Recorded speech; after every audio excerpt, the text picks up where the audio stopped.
Et salutations, voilà, je vais vous présenter le dernier jeu en encart, l'édition jeu de Vaevictis avec la guerre de Jugurtha.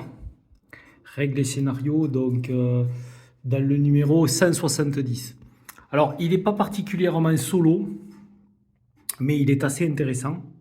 Donc, il retranscrit la guerre de Jugurtha, donc de moins 111 à moins 105.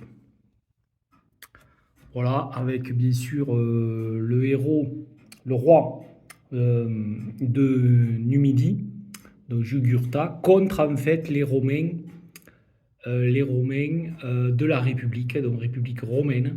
Et plusieurs consuls vont devoir essayer de reprendre les rênes de la Numidie qui se révolte et qui a un fabuleux héros, son roi, donc Jugurtha, qui va être très malin, autant au niveau stratégique qu'en matière de négociation, et va mettre en difficulté donc plusieurs consuls durant entre 6 ans de conflit. Donc il y a une centaine de pions et il y a bien sûr une petite carte de jeu donc qui dépeint la Numidie orientale. Voilà. La Numidie occidentale, en fait, il n'y a réellement qu'une case. C'est en fait le fort de Muluksha qui peut être atteint en empruntant en fait un de ces hexagones. Pour ensuite, il faut quand même consommer 10 points de mouvement, 10 PM, pour atteindre la Numidie occidentale. Donc nous avons des points de victoire. Donc il y a plusieurs quand même niveaux de victoire. Donc il y a les 20 points de victoire pour le camp de la Numidie. Et il y a aussi bien sûr, si on arrive en fin d'année moins 105 et que le sort n'en a pas été jeté pour Jugurtha, et bien c'est gagné pour lui. Voilà. L'avantage du camp de Numidie, c'est qu'il est chez lui. Donc, toutes ces cités sont bien sûr dans le camp numide. Il y a ensuite des petites villes qui ne disposent pas de garnison ni de remparts. Il y a sur les hexagones, dont les carrés blancs sont des carrés dégagés, des plaines. Il y a les terrains difficiles ici qui consomment un peu plus de points de mouvement. Et il y a ces montagnes. Voilà, ces montagnes désignées en bord d'hexagone. Donc, quand on va d'un hexagone, comme par exemple 1409 ou 1410, on traverse ce bord d'hexagone et donc on a un malus sur le point, sur le déplacement. Alors, on joue donc des unités qui représentent à peu près une unité de combat représente à peu près 4000 fantassins, une unité de cavalerie à peu près 2000 fantassins, et les hexagones font à peu près une taille relative de 25 km. Donc on est vraiment dans une dimension stratégique, avec la province d'Afrique romaine, où les forces de Numidie ne peuvent pas s'y rendre parce qu'elle est trop inféodée à la République romaine pour que la Numidie puisse influencer son destin. Le gros désavantage, bien sûr, pour les Romains, c'est que les levées de troupes ne se font que dans la province d'Afrique, et donc les levées de troupes devront partir après en direction du front et de la guerre qui se répand en Numidie. Donc pour les Romains, c'est la cible, c'est bien sûr Jugurtha. Donc il faut qu'ils abattent ce roi rebelle qui se joue d'eux autant au Sénat que sur le théâtre de guerre. Donc cela suffit pour la République romaine. Il va falloir mater ce roi quelque peu turbulent. Donc le but des Romains est bien sûr d'abattre Jugurtha, mais tant qu'il a de puissants alliés, ça va être compliqué. Je vais vous expliquer après les stratagèmes. Donc il y a la victoire par l'assassinat de Jugurtha et il y a de descendre en fait les points de victoire. Donc les points de victoire là sont à 15 pour le camp de Numidie. Si les points de victoire atteignent 0, c'est aussi une défaite pour la Numidie. Voilà. Donc il y a dans une année, il y a donc 5 tours de jeu et il y a autant d'années de jeu. Voilà. Nous avons après sur les chefs. Donc en fait, les unités de combat sont rassemblées en groupes de combat. Dans le camp du roi de Numidie, il y a donc Jugurtha et deux autres chefs génériques, un qui a valeur 3, un qui a valeur 2. Pour le camp romain, c'est le consul, nous commençons avec le consul Bestia, et le consul a sous ses ordres deux chefs génériques avec des légions, la légion 1 et la légion 2, qui bloquent à 4 en puissance. Elles peuvent monter à 6, mais là elles bloquent encore à 4 en puissance, car l'armée romaine sur site est faiblement organisée. Et bon, voilà, il y a des lacunes au niveau de l'organisation et de la levée des troupes romaines. On dispose après de petites troupes faiblement équipées et modestement d'une unité quand même d'élite de cavalerie avec un chariot. Alors ce chariot représente en fait tout l'équipement permettant aux Romains de dresser des sièges. Ensuite, côté armée, bien sûr, il y aura d'autres légions, d'autres consuls qui vont rentrer ensuite dans le jeu face à l'échec, bien sûr, du consul Bestia. D'autres consuls vont se relayer pour faire basculer, bien sûr, la victoire dans le camp romain. Il y a des unités un peu particulières. Ça, c'est des Numides qui sont pro-romains, qui pourront être levés quand l'armée romaine fera une victoire dans une armée, donc elle va emporter des troupes pro-romaines. Et inversement, le Numide a aussi des transfuges. Voilà. Et il a aussi, dans le jeu, à un moment, il va pouvoir activer, en fait, il va s'activer la possibilité pour le Numide de recruter en fait des alliés, les Maures et les Gétules. Voilà. Alors, ensuite, il y a ce qu'on appelle les stratagèmes. Donc chaque joueur va piocher 2 stratagèmes au début de son tour. Les stratagèmes sont piochés au hasard. Le stratagème Alliance, justement, n'est pas encore jouable au début de la partie. Donc le camp numide ne peut pas recruter ces alliés-là, mais il va pouvoir les recruter un peu après. Donc dans les groupements de stratagèmes, il y a des stratagèmes génériques donc, qui fonctionnent pour l'ensemble des deux camps et des stratagèmes qui sont dédiés au camp. Donc pour le camp numide, il y a l'embuscade qui est très forte, qui permet bien sûr d'attaquer sournoisement les forces romaines. Porte ouverte qui permet en fait de récupérer des villes qui seraient passées sous l'obédience romaine. Et je crois que voilà. Et après nous avons négociation. Alors négociation qui est aussi très fort, qui fait en fait un arrêt des hostilités. Donc les Romains se retrouvent en fait obligés de temporiser, plus de possibilités de bataille rangée ou de siège durant ce stratagème. Voilà. Donc les joueurs, chaque camp a 2 stratagèmes par tour. Il peut monter jusqu'à 3 stratagèmes. Et s'il ne joue pas ces stratagèmes, en fin de tour, il est obligé de défausser tous les stratagèmes qui viendraient à dépasser donc, le nombre 3. Donc les Romains ont quasiment l'équivalent. Ils ont donc 3 stratagèmes qui leur sont dédiés. Ils ont éclaireur, ils ont trahison et soumission.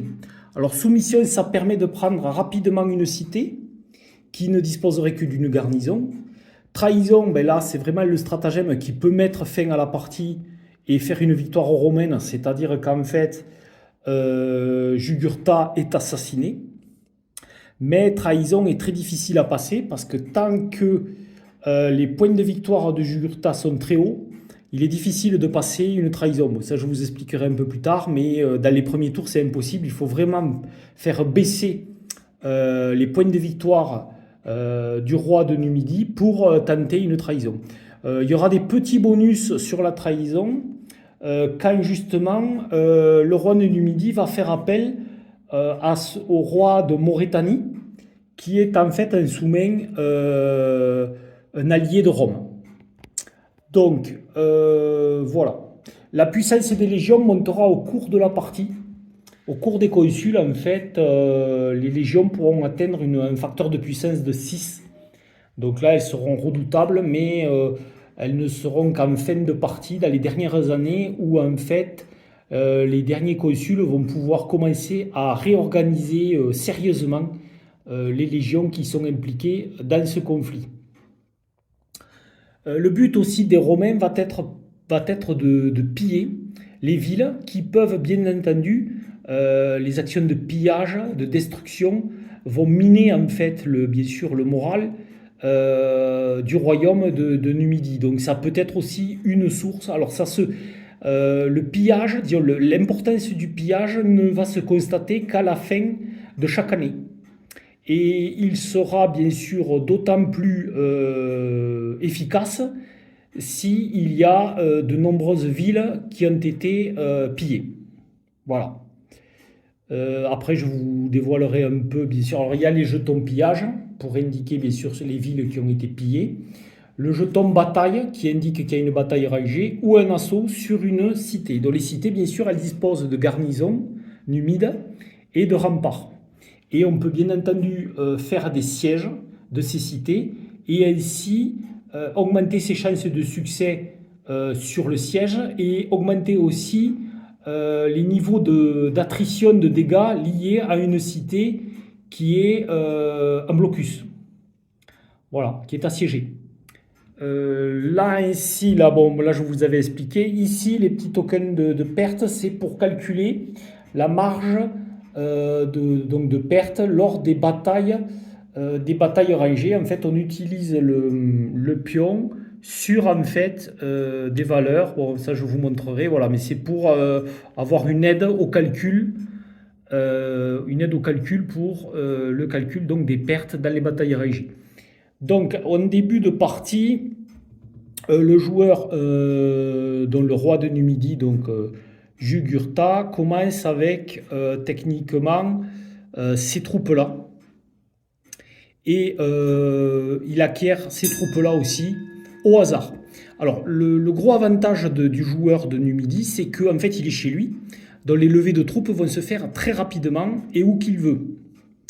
Donc ça, c'est quand même un gros avantage. Mais, comme ça se fait dans la précipitation avec une certaine désorganisation et une certaine exécution un peu fébrile, les levées de troupes stratégiques ne seront pas toujours celles qu'il faudrait. Donc en fait, techniquement, le tirage des levées de troupes se font au hasard. Voilà, il faut mettre les troupes donc, de Numidie dans un petit bocal opaque ou dans une petite pochette et le joueur en fait va les tirer au hasard. Voilà. Bon, ce n'est pas le cas bien sûr pour le joueur romain. Alors il commence avec la Légion 1 et 2 comme je vous disais, mais elles ne sont pas à leur pleine puissance. Que dire dans l'introduction du jeu? Je crois que là j'ai fait un peu le tour. Je passerai après. Alors je vais vous faire un tour 1 assez détaillé, mais les tours suivants seront accélérés. En fait, je vous dirai ce qui se passe parce que je ne veux pas faire non plus une vidéo voilà, trop longue. Alors, pour finir quand même, ce qui est important, c'est que là, je vais réaliser bien sûr une partie solo.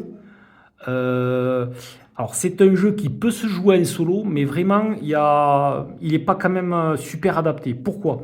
Parce qu'en fait, il y a le brouillard de guerre côté Jugurtha. C'est-à-dire que logiquement, le joueur romain ne va pas voir quels sont les chefs.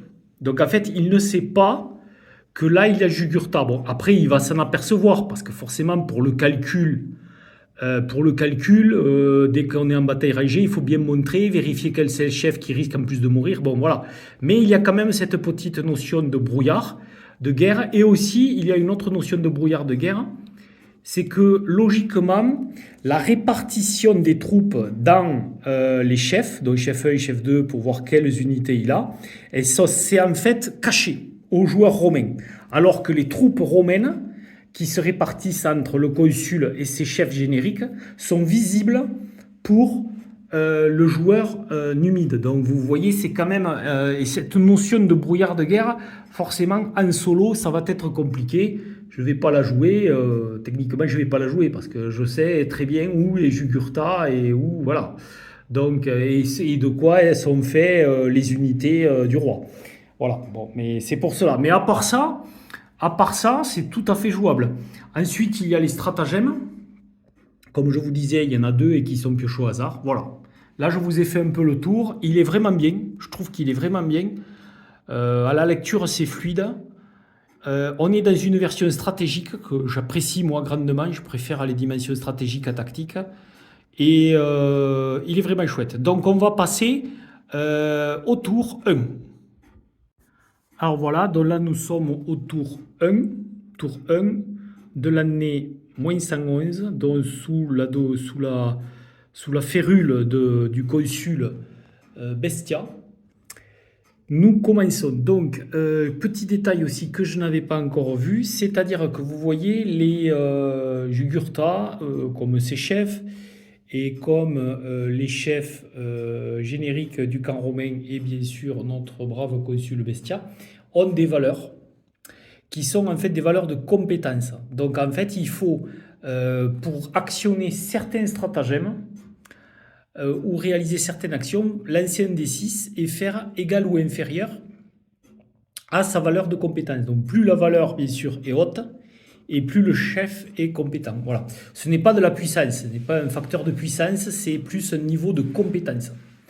C'est-à-dire qu'il y a des stratagèmes que le chef peut en fait ne pas réussir à lancer.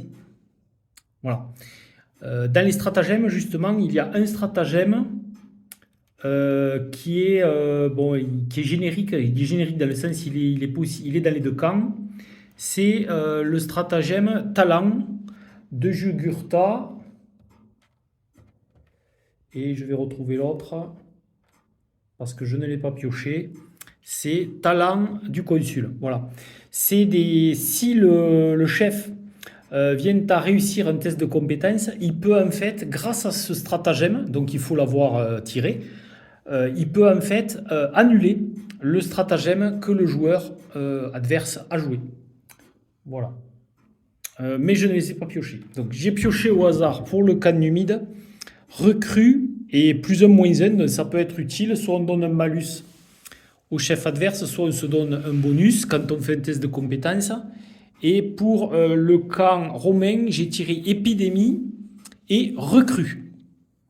Voilà, recrue qui va me donner des points justement de recrutement ou de remplacement pour le tour.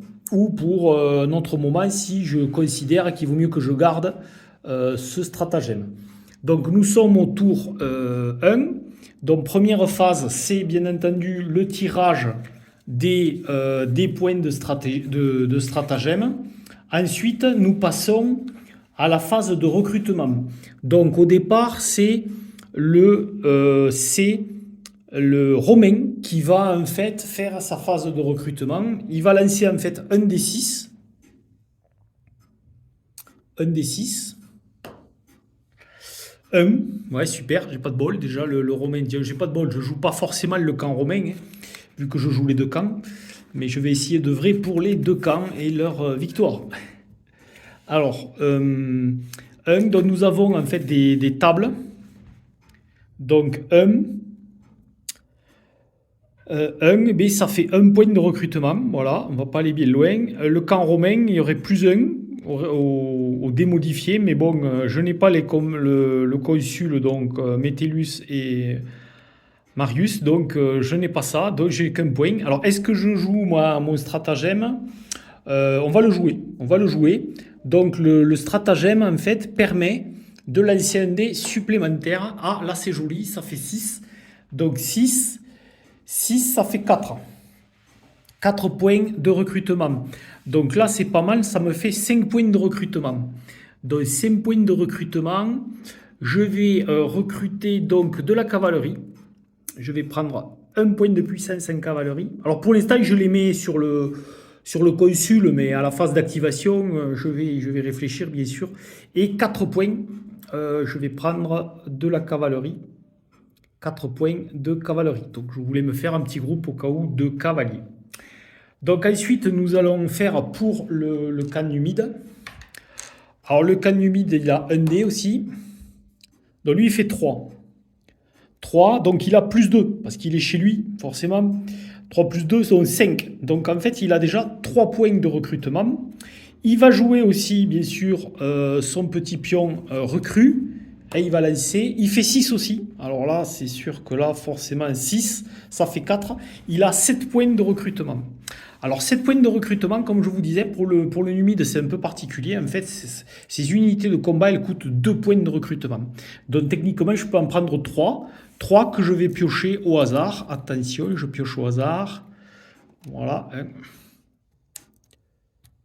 Et 3. Voilà ce que je viens de piocher. Donc, c'est franchement pas des troupes d'élite, mais bon, j'ai pioché un peu d'infanterie, un peu de cavalerie. Donc la cavalerie est assez forte parce qu'elle c'est comme si elle avait initiative un peu. Elle va frapper d'abord dans les batailles rangées et ensuite viendra l'infanterie. Voilà, voilà. Et s'il n'y a pas de cavalerie en face, les dégâts de la cavalerie se feront sur l'infanterie. Donc c'est comme si elle avait un peu une attaque en premier sur l'infanterie. Donc pour l'instant c'est pareil, je mets toutes ces troupes dans la boîte du chef de Jugurtha, mais je vais tout ça bien sûr vite à la phase d'activation redispatcher un peu tout ça. Donc là nous avons fait la phase de stratagème. Alors il se passe quelque chose à la fin de la phase de recrutement. Donc bien sûr le joueur romain dévoile l'épidémie. Donc pas de chance. Pas de chance pour l'armée. L'armée de Jugurtha qui essuie donc à moins 111 une début d'année, alors un peu catastrophique. Mais je n'ai pas encore totalement fini la phase de recrutement parce qu'en fait, dans le premier tour de chaque année, on a 4 points bonus de levée de troupes donc en fait, je vais aussi prendre au hasard 2 levées de troupes. Oula, là ça change.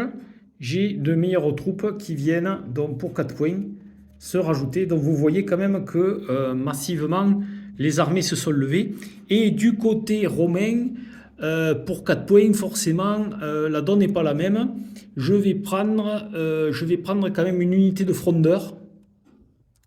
Une unité de frondeur d'élite, ça peut toujours être un peu utile. Bon voilà. Donc maintenant je fais maintenant par contre je fais l'épidémie. Alors l'épidémie, c'est qu'à la fin de la phase de recrutement, comme je vous disais, le joueur adverse jette un dé. Et donc on doit retirer le nombre de pas indiqué par le résultat du dé. Donc là, ça risque de faire mal. Ouh là là, ça fait très mal. Je viens de faire un joli 6. Donc il va perdre 6 points de troupe. Terrible épidémie qui frappe le brave roi de Numidie d'entrée de jeu à moins 111. Il va se rappeler de cet hiver-là. Donc ça fait 6 points. 6 points qui vont partir. 6 points qui vont partir. Alors, est-ce qu'il vaudrait mieux pas que je limite les dégâts? Alors, la cavalerie, ça peut quand même être intéressant. Mais comme je vais peut-être essayer d'éviter quand même des sièges. Donc, essayer, parce que le Romain va sûrement vouloir s'acharner sur mes cités. Donc, la cavalerie, quand même, est puissante.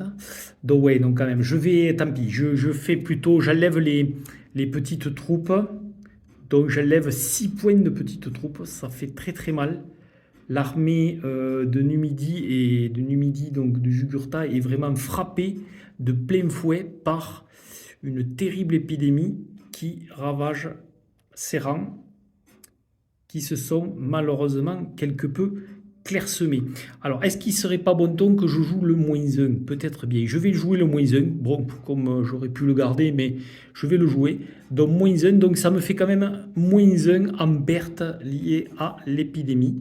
Vu que c'était la valeur du dé, donc -1,5. J'ai pu sauver quand même une petite unité. Voilà. Donc là, nous avons géré la phase de recrutement. Donc nous arrivons maintenant à la phase d'activation. Donc là, on va lancer un des 6 et ajouter la compétence du commandant en chef. Donc Jugurtha. Donc je lance pour Jugurtha. Jugurtha fait 3. 3 et 4, ça fait 7. Et pour le Romain, donc Bestia, le consul Bestia est à 3, mais je fais un petit 2. Donc c'est Jugurtha qui a l'initiative. Alors là, est-ce que je laisse le Romain agir ou est-ce que je laisse, je prends l'initiative? Alors, ça pourrait quand même être de bon ton que je commence quand même à apporter du soutien à ces cités-là. Bon, je vous expliquerai les garnisons, hein, les milices. Bon, la Numidie, en fait, elle peut rapidement ressourcer ses milices, même quand la ville n'a plus de garnison. En fait, techniquement, la ville reste sous obédience numide.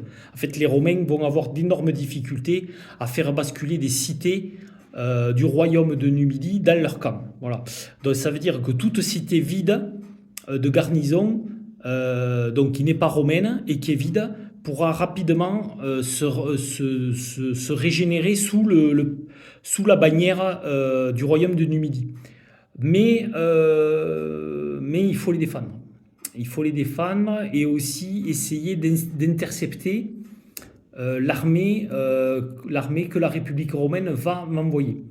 Donc je vais constituer un premier groupe, donc qui part bien sûr de Cirta. Cirta, c'est Cirta et le départ pour le joueur de Numidie, le camp numide. Donc je vais faire, je pense qu'elle va être un peu, est-ce qu'il va y avoir que des cavaliers? Bon, j'ai sauvé pas mal de cavaliers, mais je vais pas, non. Je vais faire donc, quand c'est une armée mixte, disons qu'il y a de l'infanterie et de la cavalerie, on a 12 points de mouvement.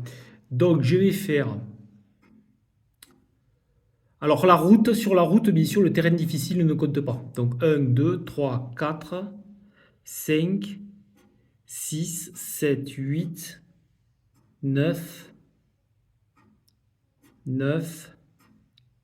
10, et bien ça tombe pas mal, 11, 12.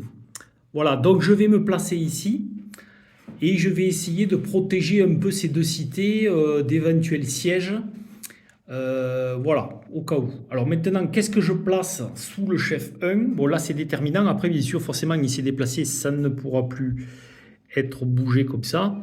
Donc, je vais lui mettre quand même l'infanterie. Alors, les éléphants, les unités d'éléphants sont un peu déclassées à l'époque, bien sûr, de ce conflit. C'est de l'infanterie. Qui peut être considéré comme de la cavalerie, mais bon, c'est pas terrible. Mais bon, on va lui mettre 4. On va lui mettre quand même de l'élite en cavalerie.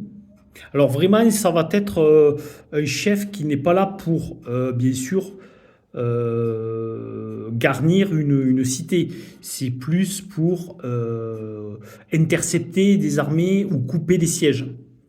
Donc on va mettre 4, et on va faire 10. Voilà, on va mettre 10. Voilà. Ou bien alors je fais que de la cavalerie. Ouais. Je fais que de la cavalerie. J'aurai une initiative au cas où. Voilà. Je fais que de la cavalerie sur mon chef 1. Mon chef 2.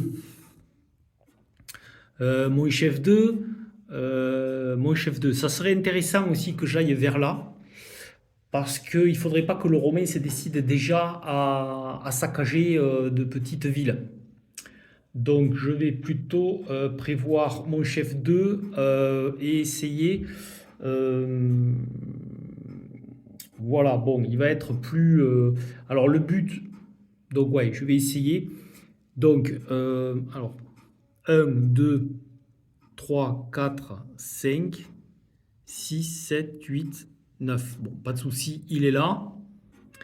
Et je vais là, par contre, mettre des troupes plus faibles, mais bon, ce n'est pas bien grave. Alors, est-ce que je baisse? Parce que là, Jugurtha va rester. Alors, le trésor, c'est le trésor de guerre hein, pour payer les soldats. Donc, c'est une règle optionnelle, mais elle peut être intéressante, je l'ai mis.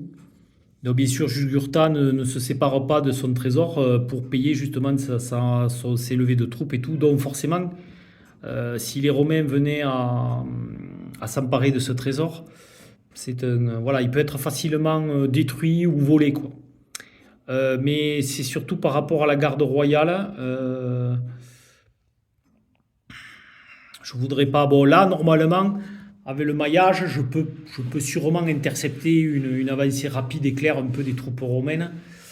Bon, pour l'instant, je laisse la garde royale qui sont quand même la garde royale donc qui sont un peu normales pour le roi, donc je les laisse comme ça. Voilà, pour l'instant, je fais ça et j'ai bloqué mes armées ici pour voir un peu ce que va faire le romain.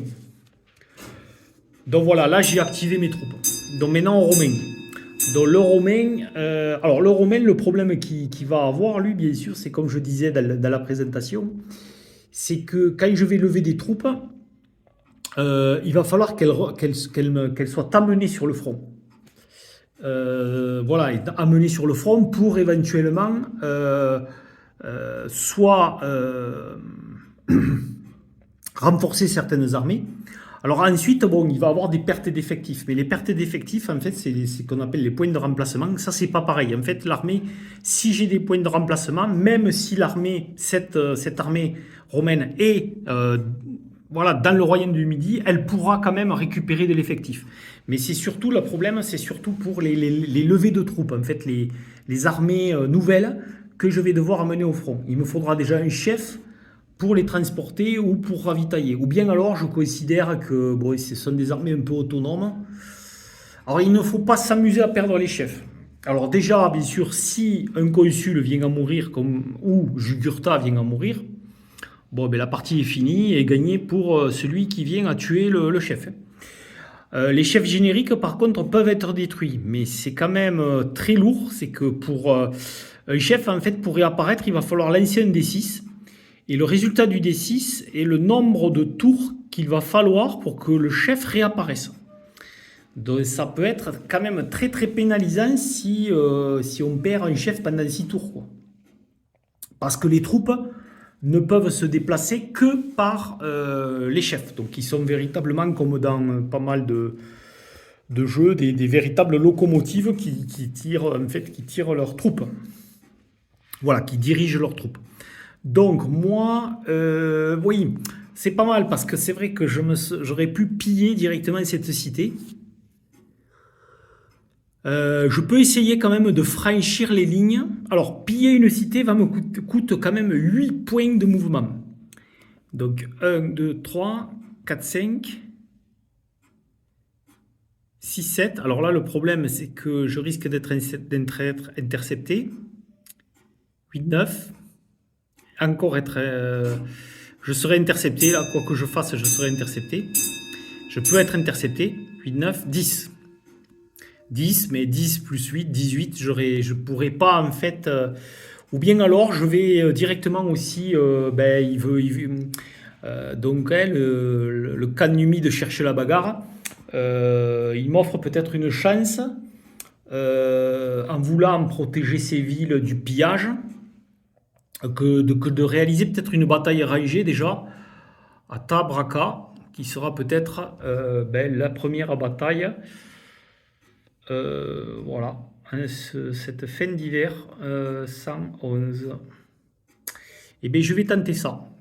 Alors, je vais pas la jouer très gentil pour. Alors, il va pouvoir, bien sûr, c'est ce qu'il va faire très sûrement, parce que ça va être effrayant. Je vais donc bouger un, 2, 3, 4, 5, 6. Donc là, forcément, il y a Rentron. Mais forcément, je pense que le brave petit chef du royaume du Numide, voyant arriver cette vaste troupe romaine, va décider d'esquiver. Donc, le joueur inactif, donc le camp numide, peut tenter une esquive.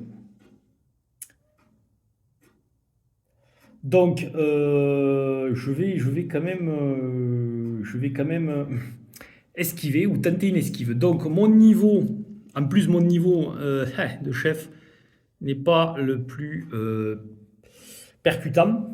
Donc, je vais essayer de faire 2 ou moins. Ah, je joue déjà hors tapis. Et je fais 3. Donc, je n'ai pas esquivé. Donc, je ne peux pas esquiver. Je suis donc contraint à la bataille. Et là, la bataille va bien sûr être terrible. Parce que les forces vont être colossales. Donc, le chef 2. Le chef 2 qui a 3 points de cavalerie. Face à une immense armée. Une immense armée. Bon, déjà, il y a 9 points de cavalerie. Donc là, le combat de la cavalerie, c'est très simple. Donc on va commencer. Donc le joueur actif est considéré comme l'attaquant. Donc là, forcément, c'est le romain. Donc ça fait 9 points. 9 points, on divise la force par 2. Donc 4,5. Et on arrondit au supérieur. Donc ça fait 5. Donc il va lancer 5 dés le romain. Voilà. 5D, c'est pas si mal, 5D. Et pour chaque résultat, 5 ou 6, donc il y en a 2, il inflige donc une perte à une unité ennemie. Voilà. Donc là, ça fait que il m'inflige 2 points. Donc je perds, bien entendu, une cavalerie. Aïe, aïe, aïe.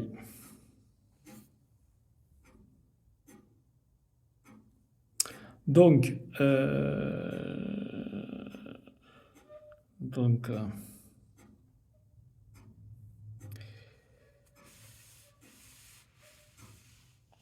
j'avais bien sûr 3 points de cavalerie. 3 divisé par 2, 1,5. Donc j'ai 2 dés.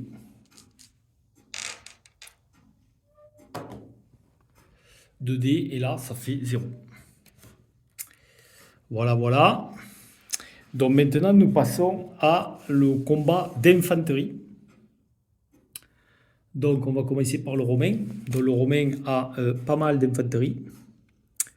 Ça va faire très très mal. Donc il a 16 points. Donc ça fait 8 dés. 8 dés. Donc là, forcément, comme je vous disais, ça risque d'être malheureux pour le camp de Numidie. Numidie, il a 5 succès. Donc là, j'ai 4 points de troupe. Donc là c'est la mort.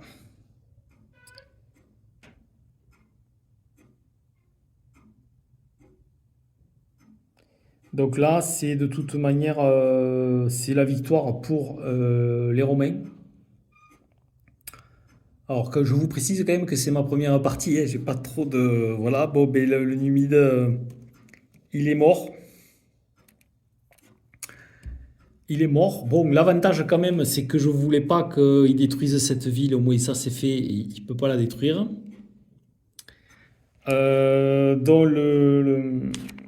Donc j'ai perdu forcément le chef. Et j'avais donc 4 unités.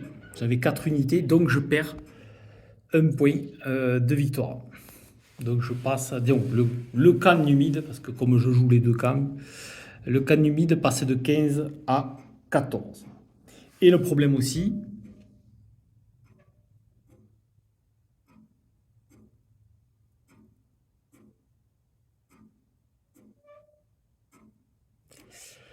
donc, et donc le problème aussi, bien sûr, c'est la mort du chef, de la mort du chef 2. Je vais lancer un des 6, 5, aïe aïe aïe, dans 5 tours. 5 tours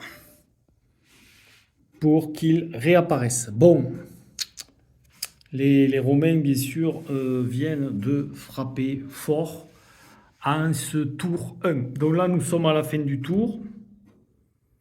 Le tour est fini. On va passer au tour 2, donc de l'année 111. Voilà. Donc maintenant, à partir de là, je vous ai fait un tour complet. Pour les prochains tours, je vais plutôt vous relater ce qui s'est passé dans le tour, que vous le détaillez aussi bien que ça, parce qu'autrement, la partie va être un peu longue. Allez, rendez-vous. Alors, je vais passer. Alors, je ne sais pas si je ferai tour par tour quand même, non, je ne pense pas.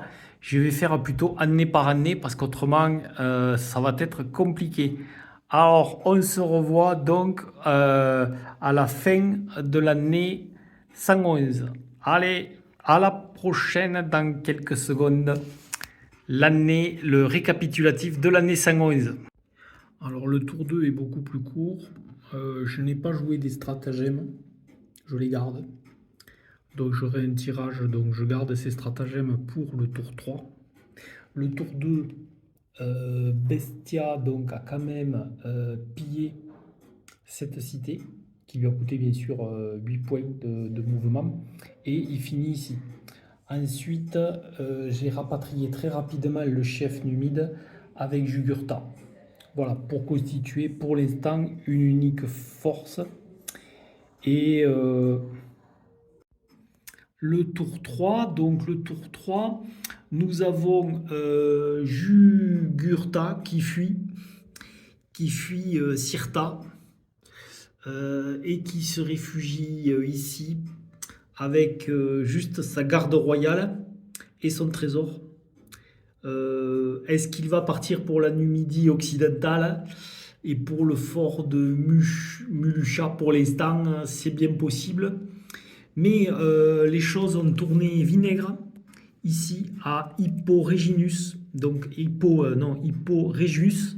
Dans Hippo Regius, il y a eu une bataille contre Bestia. Et c'est assez incroyable.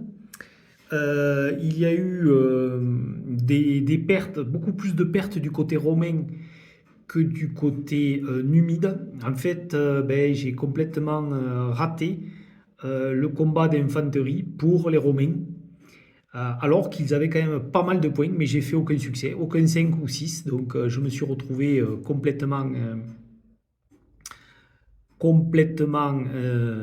voilà, isolé. Le Bastia a raté son test de compétence, donc il a reculé. Il a donc donné un point de victoire, bien sûr, au camp du roi. Et en vengeance, il a reculé et il a pillé Bulla Regia. Bulla Regia a été pillé, saccagé par Bestia, pour avoir connu un camouflé, avec pourtant sa puissante armée et ses légions. Donc il a pas préféré surenchérir. En stratagème, j'avais joué une épidémie et la manœuvre, je la garde. En face, lors de la bataille rangée donc ici, qui s'est passé ici, le premier clash de l'année -111 à Hippo Regius, j'ai raté l'embuscade. J'avais une embuscade, je l'ai ratée. Le test de compétence a été raté, donc voilà. Mais bon, la cavalerie quand même a fait mal. Bon, il y a eu un peu de perte en cavalerie, donc tout est sur le chef 2, et Jugurtha n'a plus grand-chose que son trésor. Donc pour l'instant, on en est là. Voilà, pour l'instant, on en est là. Et le chef, le légat 2, numéro 2, est en train un peu de monter quelques troupes. Il n'est pas parti, mais je pense que là, il va peut-être bientôt, sûrement au tour prochain, partir en direction de la Numidie. Voilà, ça c'était le tour 3. Alors, le tour 4. Qu'est-ce qu'il s'est passé au tour 4? Nous avons eu une porte ouverte que, bon, n'a pas été jouée, une épidémie. Voilà, les Romains ont été frappés aussi. Et par contre, de l'autre côté, il y avait aussi une épidémie. Disons, les Numides, les pauvres, ils essuient. Voilà, et j'y garde toujours ma manœuvre préparée. Il y a eu un. Alors, le chef numide a tenté une attaque des troupes de Bestia. Bestia est arrivé à fuir, donc il a fui le théâtre de guerre qui se trouvait à Bulla Regia, et il a fui pour se livrer à du pillage à Musti. Musti qui a été pillé. Voilà, pillé par Bestia. Bestia qui préfère fuir compte tenu de la puissance de la cavalerie numide. Donc j'ai préféré fuir. Voilà, ça c'est à la fin du tour 4. Et le tour 5, donc le tour 5 juste avant l'hivernage. Donc il y a eu un combat ici avec le chef numide à Musti contre Bestia. Le combat a été terrible. Bestia a quand même perdu encore un peu, mais le chef numide a aussi cumulé les pertes, et au deuxième round, à la fin du deuxième round de combat, il a raté le test de compétence et a fui. Donc Bestia poursuit sa campagne de pillage et se livre au pillage donc de Gillium ici, juste avant la période d'hivernage. J'ai passé justement la manœuvre préparée qui m'a donné donc 4 points de mouvement de plus, et j'ai pu donc passer le pillage. Voilà, nous sommes donc à la fin de l'année -111. Donc au prochain coup, nous allons être à la deuxième année, -110. Et nous recommençons donc au tour 1. Voilà. Donc Bestia a été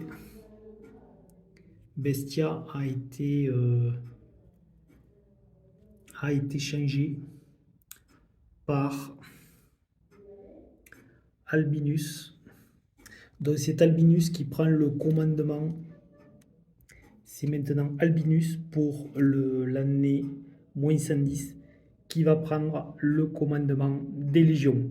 Allez, on va passer donc au tour à l'année -110.